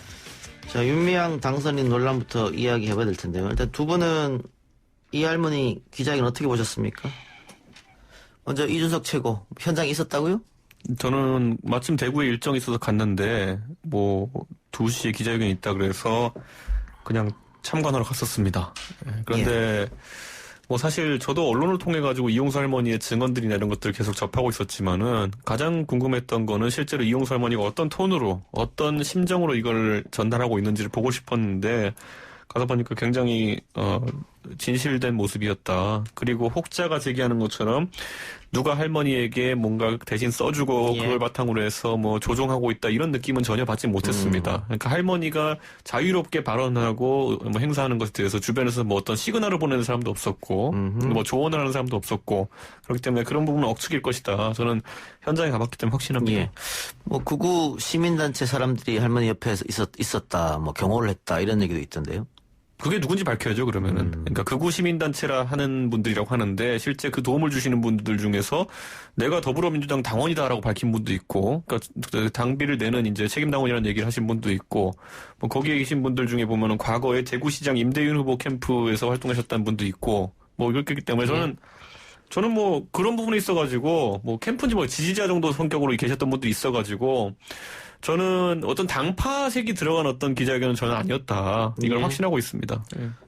이경대 의원 어떻게 보셨습니까? 네, 저는 대구에 있었던 건 아니고 방송으로 좀 봤는데요. 그걸 보면서 솔직히 어떻게 표현할 수 없게끔 마음이 참 많이 답답하고 좀 생각이 복잡해지더라고요. 그런데 우리가 좀 그 할머니의 여러 가지 그 본질이 흐려지는 소모적인 것들은 지금은 좀 잠시 다루는 걸 미뤘으면 좋겠다라는 개인적인 생각이 있고, 우선 할머니께서 하신 말씀 중에서 모금의 돈이 어디에 사용됐는가, 두 번째로는 윤미향 국회의원, 그러니까 당선인이 사리 사욕을 채우기 의미함이라고 이제 규정을 했는데요. 그거 왜 그랬는지를 우리가 좀 잊지 말아야 될 것 같고요. 솔직히 이용수 할머니 같은 경우는 피해의 아픔을 온전히 몸으로 겪은 여성 인권 운동가임은 분명하잖아요. 그리고 또 윤미향 당선인조차도 30년 전에요. 거의 20대 젊은 여성이 그 당시 사회적으로 관심 바뀌었던 할머니들을 찾아내서 홀로 고통과 상처에서 조금씩 빠져나오게 도와준 분임은 저는 확실히 맞다고 봐요. 그러면 우리가 지금 이 바탕을 배경으로 또 이걸 잊지 말고요. 또 할머니가, 저는 하나가 기억나는 게 할머니께서 수요 집회 하지 말자고 말씀하셨어요. 처음에 무슨 말인가 했었는데 알고 봤더니 수요 집회를 이렇게 모금을 하고 돈 버는 걸 하지 말고 좀 미래를 위해서 한일 양국 학생들을 역사 교류를 좀 적극적으로 하자 이런 얘기를 했습니다. 그래서 미래에 일본 청소년과 학생들이 일본에서 왜 사죄를 해야 되는 거고, 그리고 또 무엇을 배상해야 되는지 그런 역사 교육의 장을 만들어 달라라고 했는데요. 현재 민주당에서는 저도 민주당에 이렇게 대변실이 있긴 있지만 현재에서는 뚜렷한 입장은 나오지 않고 있는데, 그렇지만 이 할머니의 이 말씀에 대해서는 민주당에서 좀 책임 있게 좀 답을 내놔야 되지 않나 생각을 합니다. 각 당의 입장은 조금 이따가 제가 다시 한번 여쭤보도록 하고요. 6635님께서 잘못된 것에는 합당한 처벌을 받으면 되지만 26세부터 위안부에 관심 갖고 30여 년간 노력한 부분은 인정돼야 되지 않을까요? 했는데, 이경 대변인 말과 일맥상통한 말인 것 같고, 통합당에서 윤미향 당선인과 관련해 TF팀 만들었지 않습니까? 주로 어떤 점을 들여다보겠다 이런 말씀이십니까? 결국에는 회계나 이런 부분 같은 경우에는 할머니도 말씀하셨지만 이미 검찰 수사가 들어간 부분이기 때문에 그것에 대한 사실 판단을 하자는 취지는 아닐 겁니다. 다만 지금까지 위안부 관련 활동을 하면서 방향성이 잘못 잡힌 부분들도 있습니다. 그것 더불어서 이제 윤미향 당선인의 개인의 어쨌든 자금 유용 의혹에 대해 가지고는 충분히 TF가 살펴볼 수 있다. 이런 부분이고, 윤미향 당선인이 개인적인 해명을 준비하고 있다니까 그런 부분까지 포함해 가지고 아마 검토하지 않을까. 그리고 이게 만약에 다소 부실한 부분이 나온다고 한다면은 조금 더 확대되어 가지고 대한민국의 시민사회 운동이라고 했던 것들의 투명성에 대해 가지고 차대 그것이 누가 개인이 잘못했다 이런 것보다 어떤 지점을 점검해야 되고 앞으로 재발 방지를 위해서 어떤 입법을 해야 되는지 이런 것들은 충분히 국회의 영역이기 때문에 살펴볼 수 있을 것 같습니다. 할머니의 두 번째 인터뷰에서는 사실은 구체적으로 윤미향 당선인이 뭘 잘못했다 이런 얘기는 못 썼던 것 같아요. 그런데 방금 이준석 최고도 얘기했습니다만 윤미향 당선인이 며칠 동안 지금 안 보이고 있거든요. 좀 적극적으로 해명을 해야 되지 않느냐 이런 이야기 있는 것 같습니다. 해명 물론 검찰 수사 부분까지는 본인이 어떻게 해명을 한다 하더라도 이게 해명으로 국민께서 받아들이지 않으실 부분도 있을 것 같아요. 그런데 개인적인 부분에 대해서는 물론 해명을 해야 된다고 저는 개인적으로 생각을 하고요. 예. 오늘 당선인 워크숍에 불참을 하셨죠. 예. 내일은 청와대 당선인 오찬이 있는데 아마 참석을 안 하실 것 같다는 생각이 좀 들고요. 30일이 되면은 이제 당선인이 아니고 국회의원 신분이 되는데요. 그러면은 저는 개인적으로 29일에는 국회의원 신분이 되기 전에는 좀 입장을 내야 되지 않겠는가. 이렇게 생각을 하고 있는데요. 근데 민주당에서도 그냥 이거를 미루놓고 개인이 선택에 맡기지는 않을 것 같아요. 왜냐하면 이 상태로 계속 가다가는 윤미향 당선인이 뭐 검찰 수사에서 범죄 혐의가 있던 없던지 간에 민주당 입장에서 좀 데미지가 있지 않을까요? 예. 그러면 어떤 입장을 내라고 얘기를 좀 하지 않을까 이렇게 생각을 합니다. 최근 관련해서 오늘 여론조사 나왔죠. 예. 사퇴해야 된다가 꽤 많이 높았기 때문에 민주당도 아마 부담감을 가질 텐데 일단 이해찬 대표는 검찰 조사가 나올 때까지 아마 기다려보자 이런 것 같은데 몇몇 민주당 의원들은 배구종군 해야 된다, 뭐 사퇴해야 된다 이런 얘기를 하고 있기 때문에 민주당도 아마 여론을 보고 있는 걸로 보고요. 미래통합당은 TF를 구사한 건 알겠는데 국정조사는 어떻게 하겠다는 얘기입니까? 국정조사 아까 말했던 것처럼 이 개인의 어쨌든 비리에 대한 부분이 만약에 있다고 하면은 그거는 검찰 수사가 더 효율적입니다. 예. 계좌를 털 수 있고 그러니까요. 예. 그런데 국정조사를 하면 결국엔 아까 말했던 것처럼 그 시민사회 단체라는 것들 특히 재단법인 형태라든지 사단법인 형태인 것들에 대해서 어떻게 국가가 관리 감독을 하고 있었느냐, 회계나 아니면 뭐 목적에 맞게 운영되고 있었느냐 이런 부분에 대한 관리 감독을 강화한다든지 뭐 이런 것들을 좀 하는 거는 충분히 살펴볼 필요가 있다 해서 예. 국조조사를 하다는 건데 예전에 그 최순실 사태 때도 보면요 국조를 하려면은 범위와 대상을 특정해야 됩니다. 예. 그 당시에 그래서 뭐 14가지 막 이렇게 막 쭉 나왔어요. 뭐 누가 어떻게 한 일, 누가 어떻게 한 일 이렇게 해서 다 나왔거든요. 예. 근데 지금 윤미향 당선인과 관련돼 가지고 정의연만 갖고 하기에는 국정조사의 범위를 잡기가 좀 어렵습니다. 그래서 이거에 추가해서 아까 말했던 구조적인 문제들이 드러날 때 하기 위해서 지금 관련 사례를 좀 취합하고 있는 것으로 지금 알고 있고 뭐 당연히 검찰 수사에서 상당 부분이 소명된다고 한다면 국정조사의 동력이 떨어질 것이고요. 왜냐하면 그 당시에 박근혜 정부 시절에 국정농단 국정조사 같은 경우에는 실제로 대통령이 그 형사상으로 소추되지 않는 위치에 있었기 때문에 검찰 조사 등으로 진실이 밝혀지는데 한계가 있다고 해서 이제 여야가 합의를 했던 거거든요. 예. 지금은 검찰 수사보다 효율적인 면이 사실 나오려면은 아까 말했듯이 좀 전반을 살피는 입법에 대한 어떤 요소가 들어가는 부분이라면 국회가 들여다보기 수월할 겁니다. 예. 5597님께서 여론조사 수치는 왜 이야기하지 않습니까? 라고 하는데 수치를 이야기하면 개요를 다 불러드려야 됩니다. 제가 던지면 다 얘기하셔야 되는 거 아니에요? 예. 이준석 최고가 던지면 다 얘기해야 되죠. 그러니까 많은 수가 사퇴하는 거에 동의했다 이렇게 알아주시면 되겠습니다. 네, 개요 이야기가 너무 힘들어요. 네, 이해해 주시고요. 근데 현실적으로 국정조사를 하겠다고 하면 여당에서 받아들이겠냐는 거죠. 민주당에서 당연히 안 받아들일 것 같은데 결국 그럼 이걸로 또 싸우는 걸로 시작하는 게 아니야 21대가. 그런데 저희가 이제 또 그 여론조사 수치를 언급하기 좀 그렇지만은 그 정도의 압도적인 국민들의 어쨌든 그 반감이 있는 사안이라고 한다면은 예. 여당이 그것을 만약 야당이 뭐 합리적이지 않은 주장을 했다 그러면은 거부해도 국민들이 크게 반응이 없겠지만은. 예. 만약에 야당 측에서 합리적인 범위와 대상으로 국정조사를 추진하라고 했을 때 여당이 안 받으면은 그건 그대로 지지율의 순손실이죠, 그거는. 네. 그러니까 저는 결국 야당도 조심스럽게 첨예한 어떤 지점을 잡아가지고 네. 국정조사를 신청해야 된다고 봅니다. 어때요? 민주당은 이렇게 얘기해도 저는 민주당 안 받을 것 같은데. 뭐 받냐 안 받냐가 중요한 게 아니고요. 지금 우리가 이런 부분을 접했을 때 좀 왜곡에서 본질이, 그러니까 왜곡되는 거죠. 본질 자체가 왜곡되는 거고 흐려지는 부분이 항상 있어 왔습니다. 예. 뭐 여론조사 지금 이 정도까지 뉴스가 지금 쏟아지는 뉴스가 오늘도 무슨 단독으로 쏟아지는 뉴스가 있었는데 2012년도에 이영수 할머니께서 새누리당 민주당 국회의원 비례를 신청했는데 그 예. 당시에 윤미향 지금 현재 당선인이 막아섰다. 예. 이게 그렇게 필요한 부분이 아닙니다. 그러니까 꼭 할머니와 당선인이 감정 싸움처럼 이 자체를 좀 이상하게 몰아가는 게 있잖아요. 아, 본질은 사라지고 지역적인 것만 나오고 있다. 네. 예. 그리고 뭐 조롱하는 만평도 좀 할머니를 조롱하는 만평도 좀 나왔었고 그리고 기자회견문도 무슨 뭐 대리 기자회견문이다 이런 게 이게 본질이 아니에요. 그때 기자회견을 보신 분들은 이게 대리 기자회견문이라고 말할 수가 없었어요, 솔직히요. 그런데 그렇게 이거는 뭐 정치권이서 나오는 거라고 볼 수 없고 그냥 그렇게 혼란스러운 것들이 많이 나오면서 국민들께서는 당연히 여론조사가 좋지 않게 나옵니다. 네. 그런데 우리는 이런 거를 많이 겪었어요.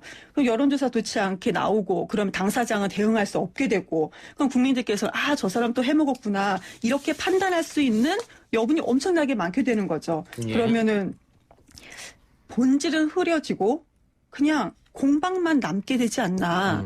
그래서 저는 이 부분에 대해서는 국정조사가 만약에 필요하다면 국민들께서 정말 원하신다면 해야 된다고 저는 개인적으로 생각을 하는데 그런데 지금 현재 우리 언론 구조상 우리가 또 언론이 아닌 유튜브도 되게 많잖아요. 네. 이런 전체적인 구조를 봤을 때는 이게 정말 본질이 흐려지는 부분. 전 이게 참 많이 우려가 됩니다. 민주당이 지금 언론 탓하는 거 좀 참 이해하기 어려운데 언론 구조상 민주당에게 지금 불리하게 언론이 반응하고 있다 보십니까? 그러면? 언론 구조라고 말씀드린 건 제가 기자 출신이었고 속보가 쏟아지는 그 방법들 현장에서 기자들이 어떻게 기사를 쏟아냈는지 부분에 대해서 기자들이 정말 그렇게 쏟아내고 싶어서 그런 게 아니고요. 지금 구조 자체가 그렇게 할 수밖에 없어요. 그러니까 예전에는 오보에 대해서 되게 조심스러웠는데 지금은 오보에 대해서 조심스럽지 않고 늦게 나가는 거 소위 물 먹은 거에 대해서 되게 많이 불안을 하고 있거든요. 저는 그런 구조를 말씀드린 겁니다. 아니 그럼 박근혜 최순실 국정조사할 때도 그런 오보를 두려워해가지고 국정조사를 안 했습니까? 그러면 저는 그때는 뭐 오보보다는 신속성이나 아니면 국민의 알 권리를 더 존중해가지고 민당이 움직였던 걸로 아는데 집권하고 나면 생각이 바뀌는 겁니까? 아니 이건 민주당의 생각이 아니고요. 기자 출신인 제 생각인 거고요. 네. 이준석 최고는 언론 환경은 친여에 가깝다 이렇게 보십니까? 지금의 언론 환경이? 뭐 어떻게 판단하더라도 전혀 지금 친야는 아니라고 저는 판단하고 있습니다. 예. 알겠습니다. 자, 청취자들 판단해 주시고요. 그러면 미래통합당 얘기를 좀 해봅시다. 미래통합당 지금 어쨌든 김종인 비대위 체제를 출범시키고 이제 가는 거죠. 예. 1년. 예. 네. 당 반발은 이제 다 무마된 겁니까? 뭐 아무리 그래도 1년 동안 비대위를 어떻게 하느냐 뭐 이런 게 있었지 않습니까? 이게 사실 1년 동안 비대위 한다는 게 사실 이걸 놓고 싸우는 과정 자체가 크게 의미 없는 것이었던 게 비대위가 성과 없으면 2달 뒤부터 물러나라 난리칠 겁니다, 사람들. 그리고 비대위가 성과 있으면 1년 뒤에 나가려고 해도 제발 더 남아주세요 이럴 겁니다. 그러니까 이 비대위라는 것은 항상 원래 당원 당규에 비상 상황이 종료된 때까지 존속한다라고 돼 있거든요. 이걸 어느 당이나 마찬가지인데 이걸 이번에 뭐 1년을 못 박자 아니면 8월 31일로 못 박자 뭐 이런 것들 크게 의미 없는 그냥 다툼이었다 보면 될 것 같습니다. 뭐 아직 확정된 건 아닙니다만 언론에서 예측을 하니까 뭐 대규모 구조조정이 있을 것이다. 뭐 또 여연을 없앨 수도 있다. 뭐 이런 얘기 나오는데 당에서는 전혀 그런 말이 아직 나오진 않았죠. 여의도 연구원 같은 경우는 대수술이 필요한 이야기가 나왔던 것이 수술은 필요하다. 예. 네, 왜냐면 이번에는 사실 당 자체 여론조사를 돌림 등에 있어가지고 상당한 당내 당파성이나 아니면 또 당파성도 웃긴 말이죠. 당내에 당파성이 있다는 말이 웃긴 거고 그리고 또 실제와 다른 결과들이 보고되는 경우가 덜어 있었다라는 이야기에서 이거는 세밀하게 좀 살펴가지고 만약 문제가 있다 그러면은 발전적 해체를 해야죠. 그건. 과거에 민주당 쪽에서 여의도 연구원을 상당히 부러워했는데 여의도 연구소 시절에 당시에는 왜 이렇게 됐다고 판단하세요? 그때는 소장이 깐깐한 유승민이었거든요. 네, 그거밖에 없습니다. 네. 사람 하나 바뀌면은 조직의 기강이 달라집니다. 옛날에 돈도 엄청 많이 썼다고. 돈보다 결국엔 실력이었죠, 그때는. 실력이 문제다. 그러니까 결국에는 지금 안심번호 여론조사가 도입되기 전에 여론조사라는 거는 상당한 수준의 어쨌든 그 샘플 잡는 능력이랑 사후 보정 능력이 중요한 것인데 거기에선 발군의 실력을 보였었는데 뭐 이제 한 4년인가요? 5년까지 이제 아마 유승민 의원이 했을 텐데 그 이후로 하락세죠. 상대적으로 민주연구원이 더 낫다, 이번 선거에서는. 그건 잘 모르겠습니다. 그래요. 알겠습니다. 자, 당명 개정에 착수한다 이런 얘기도 있던데 어때요? 바꿔야죠. 통합이라는 이름이 들어간 당이라 함은 예전에 민주통합당도 그랬고 임시당명으로 이식되는 경우가 많습니다. 그렇기 때문에 이거는 뭐 그렇다고 미래당이 될 것 같지는 않고요. 제가 예전에 이제 한나라당에 새누리당 갈 때 김종인 장관이랑 같이 그걸 의결하는 비대위원이다 보니까 이분에 대한 당명에 대한 컨셉은 우리가 버즈워드라고 하죠. 그러니까 뭔가 약간 그 트렌드에 맞는 새로운 단어보다는 영속성이 있는 단어를 많이 선호하십니다. 네. 그래서 뭐, 그때 이제 아이디어로 나왔던 게 뭐 이제 자유라는 단어가 들어간 것이었는데 민주가 들어간 것도 이런 것들 조합해자. 근데 하면은 민자당 아니면 자민당 아닙니까 그거는. 그러니까 그런 어떤 좀 기성 정당의 느낌이 나는 이름들로 아마 하지 않을까. 바꾸는 것은 확실하다? 바꾸겠죠. 왜냐면 통합당이라는 당명을 오래 못 갑니다 원래. 그래 알겠습니다. 민주당은 어떻습니까? 이제 177석인데 열린민주당하고 합당해야 된다 이런 얘기도 나오고 전당대회 뭐 전에는 합당을 못할 것이다. 지도체제가 바뀌어야 합당한다 이런 얘기도 나오고 뭐 어떻습니까? 현재까지는 합당 얘기는 안 나오고 있고요. 네. 글쎄요, 이거를 언론에서도 그렇고 외부에서는 민주당 내가 아니고 밖에서는 그런 얘기가 나오는데 지금 글쎄요, 왜 합당을 해야 되는지 저희는 민주당 자체 내에서는 그 부분에 대해서 논의하거나 그 어떤 필요성을 지금 현재는 찾지 못하고 있는 것 같아요. 그 중진 몇몇 의원들은 합당해야 된다 이렇게 얘기한 것 같은데. 네, 몇몇 분들은 뭐 개인적인 의견으로 그런 말씀을 하시는데요. 글쎄요, 지금 지도부 체제에서는 비공개 회의 때도 그런 얘기는 나오지 않은 것으로 알고 있습니다. 현 지도부 체제는 그런 이야기하기가 힘들죠. 선거 때 워낙 서로 디시전을 했기 때문에. 근데 이제 보수가 비슷한 사례로 이제 사실 어떤 강한 친박 성향을 가진 우리 공화당이나 이런 당, 기독당을 옆에 끼고 이제 보수가 활동한다고 생각했을 때 그 지난 한 2, 3년간의 세월이 진짜 의석수는 많지 않지만 그 극단의 존재라는 것이 당을 힘들게 한 요소가 충분히 있습니다. 왜냐면은 뭐만 하면은 저들은 가짜 보수요, 우리가 진짜 보수다, 박근혜를 따르자 뭐 이런 거 해버리거든요, 보면은. 그러니까 이제 민주당 입장에서도 그 어떤 정치적인 행보를 할 때 다소 이제 중도적인 성향을 보이거나 아니면 국민들이 예를 들어 윤미향 당선인 같은 경우에 보면은 조금은 더 국민 정서에 가까운 이야기를 하려고 하면은 바로 이제 그런 약간 조금 더 강한 대통령 지지 성향을 보이는 곳에서 반발 나올 겁니다. 저들은 가짜요, 우리가 진짜 맥이다, 우리를 따르라 이런 식으로 나올 거기 때문에 이번에 나온 여론조사도 보면 민주당 지지자들은 윤미향 사퇴해야 된다고 높았는데 열린민주당 지지자는 반대로 나왔거든요. 그러니까요. 그게 이제 굉장한 부담이 될 것인 게 뭐 제가 뭐 그렇다고 열린민주당 지지자들이 태극기 부대 같이 돌변할 거라 얘기하진 않지만은 대통령을 위한다는 미명하에 열린민주당이 굉장히 강한 어떤 어조로 이야기하기 시작하면은 과연 대중정당의 성격을 띠고 있는 더불어민주당이 그 말들을 그대로 따라할 수 있겠느냐. 뭐 이거는 짠맛 경쟁이 되면 그건 골치 아프거든요, 그거는. 저는 개인적으로 소수 정당을 국회에 입성시키겠다 해서 선거법을 시끄럽게 좀 조용하지 않게 통과를 시켰잖아요. 그런데 합당한다는 게 물론 그거를 바라는 분들도 계시겠지만 그렇지 않고 그 전에 민주당을 바라보신 분들은 그분들에게 어떤 설득을 어떻게 할 것인가 그런 고민도 좀 있어야 되지 않을까요? 예. 알겠습니다. 자, 다음 주부터 이제 21대 국회가 시작되는데 국회 개원을 앞두고 원내대표를 대통령이 초청했습니다. 근데 민주당과 통합당, 거대 양당만 불러가지고 특히 정의당이 발끈하고 있는 것 같은데 이거 왜 이렇게 양당만 불렀다고 보십니까? 교섭단체 중심의 국회 운영하겠다는 것이고 제가 그래서 정의당 분들 요즘 만나면은 지난번에 속으신 것 같은데요라고 제가 얘기하거든요. 네, 4+1이니 뭐 이런 거 할 때 그거 낚이신 것 같은데요라고 제가 얘기하거든요. 그러면은 선거 전까지는 아니야, 우리도 낚인 거 아니야, 우리도 뭐 실리적인 판단을 한 거야 이렇게 했는데 결과를 놓고 보니까 의석수는 큰 차이가 없고 그래가지고 요즘은 그래 낚인 것 같다는 얘기 많이 하시더라고요. 예, 어떻게 보세요? 많이 하신다는데 좀 개인적인 의견이 아니신가. 제가 정의당 분들 같이 방송도 많이 하고 많이 만나요. 예. 저도 정의당 대변인실이 옆이거든요. 그래서 만나는데요. 그렇게 많이 하신다라는 거는 조금 개인적인 의견이 아닌가. 좀 이런 생각이 들고요. 이런 생각이 들고 저도 처음에는 왜 그랬을까라는 의문점을 좀 들었어요. 왜 그러셨을까. 그런데 지금 배석자 없이 회동을 하는 거고 좀 격이 없이 소통을 하겠다 대통령께서 이렇게 말씀을 하셨어요.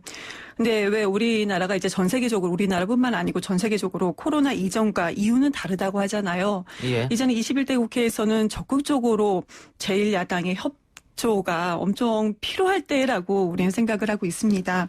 그래서 그런 부분에 대해서 좀 대통령이 허심탄회하게 좀 부탁을 하거나 아니면 설득을 하거나 정말 허심탄회하게 소통을 하기 위한 게 아닌가 이런 생각을 저는 좀 가져봤습니다. 알겠습니다. 자, 21대 국회가 곧 열리는데 아까 뭐 국정조사 이야기 됐습니다만 이 상임위 구성에 대한 협상을 시작해야 될 거 아니겠습니까? 제일 먼저. 잘 될 것처럼 보이지 않습니다. 그러면 21대 시작부터 조금 여야가 많이 다투지 않을까 걱정이 되는데 어제 보도 나온 거 보면은 뭐 여야가 11대 7로 합의를 했다. 근데 오늘 윤호중 사무총장은 아니다 우리가 18개 다 가져가겠다 이랬단 말이죠. 뭐 이게 협상의 전략인지는 모르겠습니다만은 쉽게 이게 원 구성 협상이 될 것 같지 않아요. 실제 협상의 전략이죠. 예. 왜냐하면은 그 18개 다 가져간다는 거는 지금 뭐 어쨌든 13대 국회 이후로 약간 관습화된 것을 깨겠다는 것이고 사실 그런 부분을 진행한다고 했을 때 국정 운영 전반에 대한 모든 책임을 민주당과 정부가 가져가게 됩니다. 예. 그랬을 때 지금 자신 있는 상황이 아니지 않습니까? 예를 들어 추경을 한다고 했을 때도 그 추경이 옳은 것인지 야당과 다퉈봐야 되는 것인데 그게 아니라 일방적인 운행하겠다는 거는 그 결과에 다 책임지겠다는 것인데 지금까지 일자리 추경해가지고 일자리가 많이 늘어났습니까? 예. 그런 것도 아니고 결국 야당과 합의해서 처리했다는 것이 모든 정책적 실패나 정책적 부담을 줄이는 방법인데 그걸 포기하고 일방적으로 가겠다? 글쎄요. 그건 과거에 직권상정이 있던 시절에 MB식 소통 방법이기 때문에 저는 자가당착에 빠질 것이다. 야당이 그리울 때가 있을 것이다. 이런 생각합니다. 예, 18대 0이라고 이해한 것은 협상 전략일 뿐이다. 아, 그렇죠. 예. 네. 저라도 그렇게 안 하겠습니다. 예. 이경 대변인요? 우선 11대 7이 협상 결과로 나온 건 아니었습니다. 예. 저도 언론에서 그렇게 확인을 하고 좀 이상하다. 예. 내부에서는 그런 얘기가 없었으니까요. 예. 이런 생각을 가졌었고요. 전략인지 아닌지는 솔직히 모르겠어요. 예. 전략인지 아닌지는 모르겠는데. 전략 아니면 큰일 나는 거예요, 그거. 전략이라고 하셔야죠. 네, 전략인지 아닌지. 저는 개인적으로 모르는 건 모르는 거니까요. 솔직히 모르겠고요. 그런데 지금 이 부분은 분명히 있는 것 같아요. 국민들께서 솔직히 민주당이 잘해서 이렇게 전폭적으로 지지하신 건 아닐 겁니다. 예. 야당에 대한 미통당에 대한 어떤 좀 더 서운함이라든지 좀 더 잘하기를 바라는 마음이 분명히 있을 것 같아요. 그동안에 정말 동물국회, 식물국회 정말 국민들이 많이 실망을 하셨잖아요. 그러면 지금 21대에서는 그러지 말고 여당한테 지금 민주당에서 윤호중 사무총장님께서 이런 얘기 하셨어요. 국민들께서 지지를 해주신 거고 눈치 보지 말고 또 하라고 이렇게 하셨다는 건데 그 부분에 대해서는 조금 저는 아무리 그 워딩을 다시 봐도 공감대는 좀 형성이 되지 않고 다만 저같이 이렇게 공감대가 형성이 되지 좀 당내에 있어도 공감대가 형성이 되지 않기 때문에요. 그리고 딱 이준석 최고께서도 아직 최고시죠? 예. 이준석 최고께서도 네, 근데 오늘까지 최고께서 또 이게 좀 위험하다 하신 그 부분이 어떤 건지도 저는 조금 알 것 같아요. 그러면은 현재까지 오늘 발언까지는 이렇게 국민이 선택을 했다라고 한다면 여기에 의문점을 갖는 그런 국민들을 좀 설득을 하거나 제대로 어떤 방향을 다음 워딩은 좀 나와야 되지 않을까라고 생각을 합니다. 의석수대로 하면 11대 7이나 12대 6 정도 되겠죠. 예. 근데 중요한 거는 법사위 문제인 것 같아요. 예, 아마 민주당에서는 20대 국회 때도 우리가 겪었는데 법사위가 상원 노릇을 하다 보니까 하나도 통과가 안 됐다. 그러니까 야당이 법사위를 가져가려면 책이나 자꾸 심사만 하고 그렇지 않으면 우리가 갖고 가겠다 이런 것 같아요. 역사상으로 법사위원장을 상원위원장격으로 가장 잘 활용하셨던 분이 누구냐라고 기자들한테 물어보면은 빠지지 않은 분이 있는 게 뭐냐면 박영선 당시 법사위원장이었습니다. 예. 그만큼 법사위원장의 권한을 잘 활용하신 거죠. 그랬기 때문에 그 당시에 야당으로서 그 권한을 잘 활용하셨던 전례에 비춰봤을 때 지금 와가지고 사실 그게 좀 불편할 것 같다 국정 운영에 이렇게 말씀하시기에는 야당의 역할도 중요합니다. 네, 그렇기 때문에 국민들께서도 봤을 때 민주당의 정책적인 그 독선이라는 것이 우려된다면은 당연히 법사위원장은 야당이 가져가야 되는 거 아니냐라고 생각하실 거라 보고요. 똑같은 얘기입니다.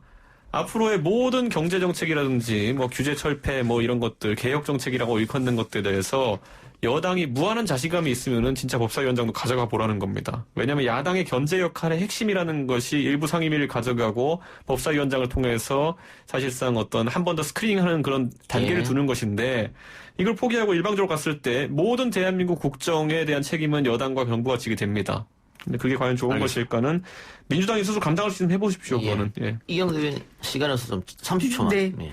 법사위. 법사위 제도가 만들어진 거는 1951년입니다. 그때는 법률 전문가가 워낙 부족해서 이렇게 만들어진 건데요. 지금은 아니죠. 우선 상황 자체가 다른 거고 여당이 자신이 있냐 없냐가 중요한 게 아니고요. 그동안에 20대에서 법사위는 여야 합의로 올라온 상임위에서 올라온 것을 법사위에서 지금 이번에 55건, 그러니까 55건이 발목 잡아서 자동으로 폐기가 되는데 그중에서 대표적으로 제가 두 개만 말씀 한번 드려보겠습니다. 세월호 참사 피해구제 특별법입니다. 한마디로 민간 잠수사 등 자원봉사자들 치료 지원 확대하는 것이 이게 완전히 폐기가 됐고요.